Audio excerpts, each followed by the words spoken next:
আমি একটি মেয়েকে ভালোবাসি, সেও আমাকে ভালোবাসে, আমি তার সাথে অবৈধ সম্পর্ক না করে আমি তাকে বলেছি যে বিয়ের উপযুক্ত বয়স হওয়ার আগ পর্যন্ত আমার জন্য অপেক্ষা করবে, আমিও তার জন্য অপেক্ষা করব। ইসলাম শরীয়তের বিধান অনুযায়ী এই অপেক্ষা জায়েজ হবে কিনা? ভাই, সবচেয়ে বড় কথা হলো এরকম কিছু নেক্সুরতের ধোঁকা আছে, বুঝছেন? নেক্সুরতের ধোঁকা বুঝেন? মানে ইবলিস বলে যে না, আমরা তেমন কিছু করব না, শুধু কি হবে, কথাবার্তা বলা বলি হয়ে যাবে মুখে মুখে, আমরা একজনের জন্য অপেক্ষা করব। এটা নেক্সুরতের ধোঁকা এই জন্য বলেছি, বেশিরভাগ এইরকম সম্পর্কগুলো তলে তলে নানা রকমের, নানা জেনার বিভিন্ন আইটেম আছে, মনে মনে জেনা, বিভিন্ন ভাবে জেনা হয়, কল্পনার জেনা, এই জেনাগুলোতে মানুষ লিপ্ত হয়। আপনি যখন বিবাহের উপযুক্ত হবেন তখন মেয়ে খুঁজবেন, পাত্রী খুঁজবেন। আপনাকে 10 বছর আগে, 5 বছর আগে পাত্রী খুঁজে রাখতে কে বলছে? প্রত্যেকটা কাজের একটা কি আছে, সময় আছে। গাছে যদি কাঁঠাল থাকে, আপনারা গোপে তেল দিতে কে বলছে? কাঁঠাল এখনো পাকেই নেই, আপনি তেল দিয়ে বয়ে রয়েছেন, আরো 3 মাস পরে কাঁঠাল পাকবে। এটা কোনো বুদ্ধিমান মানুষের কাজ হতে পারে? ভাইরা আমার, হাসির কথা নয়। শয়তান আমাদের যুবক ভাইদেরকে বিভ্রান্ত করছে। মনে রাখবেন, বিয়ের একটা বয়স আছে, ওই বয়স আসা পর্যন্ত অপেক্ষা করবেন। আগে ভাগে এই সমস্ত সেটিং ফিটিং করা থেকে বেঁচে থাকবেন। ইবলিস আপনাদের কি বলে আমি জানি তো। ইবলিস আপনাদেরকে বলে, দেখ এইরকম মেয়ে আর পাবি না, আর এরে যদি মিস করস তোর জীবন পুরাই মিসা হয়ে যাবে। এরকম অনেক কথা যুবকদের ইবলিস বলে না? বিশ্বাস করেন, ইবলিসের চেয়ে বড় মিথ্যুক আল্লাহর জমিনে আর নাই। এই মিথ্যুক আপনার সাথে মিথ্যা কথা বলে, এটা মিথ্যা কথা। এই মেয়ে চলে গেলে এর চেয়ে বহুত ভালো মেয়ে দুনিয়াতে আসবে ইনশাআল্লাহ। আপনি এখন মেয়ের পিছে না ঘুরে ভালো করে পড়ালেখা করেন, মা মুরব্বী আম্মা আব্বার কথা শুনেন, মা বাবার নির্দেশ মানেন, কোরআন হাদিস অনুযায়ী চলেন, নামাজ কালাম পড়েন, মনোযোগ দিয়ে পড়াশোনা করার পাশাপাশি নিজেকে উন্নত করার চেষ্টা করেন, ভালো মানুষ করার চেষ্টা করেন। আপনি যদি ভালো মানুষ হন, বহুত মেয়ে আপনার পিছে পিছে ঘুরবে।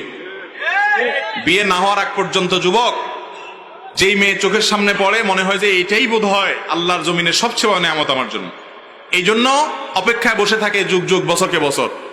আবার অনেক কপাল পড়া আছে, ওই মেয়ের বিয়ে হয়ে গেছে, সেজন্য দুঃখের চোটে নিজে আত্মহত্যা করে, আর বিয়েই করে না, বলে আর বিয়ে করবো না। আমি বলি যে এরকম যদি কেউ থাকে তার তো 4টা বিয়ে করা উচিত। কারণ যেই মেয়ে আমার রেখে চলে যেতে পারছে, হ্যাঁ, তাহলে বোঝা গেছে যে সে তার আখেরটা গোছাইছে, সে আনা, আমি কেন বেকুব থাকবো? অতএব তারও উচিত কি করা, 4টা বিয়ে। কথার কথা আর কি, আবার 4 বিয়ে করে মাইদুর খেয়ে আমার দোষ দিয়ে না, কথার কথা বললাম আর কি।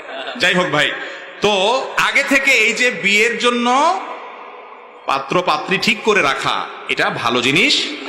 যদি কেউ এরকম করতে পারে যে না, দিনদারির কারণে আমি একে চয়েস করেছি কিন্তু এই মুহূর্তে বিয়ে করতে পারছি না, একটা সীমিত সময়ের জন্য অপেক্ষা করব, এবং সে অপেক্ষাটা এমন অপেক্ষা হবে কোনো যোগাযোগ নেই, তাহলে সেক্ষেত্রে সেটা ভিন্ন বিষয়। কিন্তু দেখে শুনে কথা বলে তার চেহারা এটা মুখস্থ করে ফেলছেন, এখন বিয়ে আপনি 2 বছর 5 বছর পরে করবেন, তাহলে তো প্রতিদিন আপনার সামনে এক্সরে রিপোর্ট আসবে, ঠিক না ঠিক? মনে মনে জেনা হবে কি হবে না? এই জন্য এটা সঠিক কোনো পথ না, পদ্ধতি না। এই জন্য বলেছিলাম শুরুতে যেটা নেক্সুরতে ধোকা। কথা বুঝতে পারছি? আরে ভাই, বিয়ে করার মতো ক্ষমতা আছে, ময়মুরব্বীকে হাতে পায়ে ধরে কান্নাকাটি করে রাজি করে ফেলান, পয়সা করে কামাই টামাই করে বিয়ে শাদী করে ফেলান, শেষ ঝামেলা।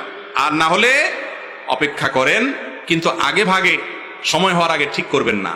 এখনো ইয়াং মানুষ পড়েন 8-এ 9-এ 7-এ 10-এ, আর এখন থেকে আপনি বিয়ের জন্য পাত্র ঠিক করে ধুয়ে দিচ্ছেন। এগুলো সব শয়তানের ধোঁকা। মনে রাখবেন, এগুলো কেন হয়?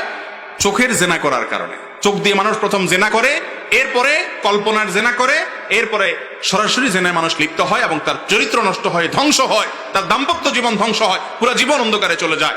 সাময়িক হারাম প্রাপ্তি এবং হারাম আনন্দ করতে গিয়ে গোটা জীবনকে জাহান্নাম করে দিবেন না। দুনিয়াতেই আপনি বুঝতে পারবেন যে আপনি হারাম রিলেশন করার কারণে কত বড় নেয়ামত হারিয়েছে।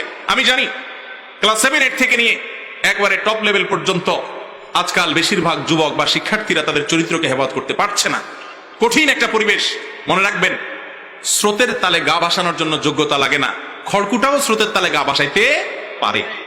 স্রোতের বিপরীতে চলতে হলে সাহস লাগে, বাপের বেটা হওয়া লাগে। সবাই নষ্টামির পথে গা ভাসায় দিচ্ছে, আপনি চরিত্রকে হেফাজত করার জন্য সংকল্প করেন, চেষ্টা করবেন তো ইনশাআল্লাহ। অতএব শয়তানকে সমস্ত প্রশ্রয় দিবেন না। বিয়ের উপযুক্ত হলে করে ফেলবেন, আর না হলে বছরকে বছর ঝুলায় রাখবেন, আর কল্পনার জেনায় লিপ্ত হবেন, সেই সুযোগ দিবেন না। আর যদি এগুলা থেকে মুক্ত থেকে আপনি অপেক্ষা করতে পারেন তাহলে কোনো অসুবিধা নাই, কিন্তু সেটা কঠিন।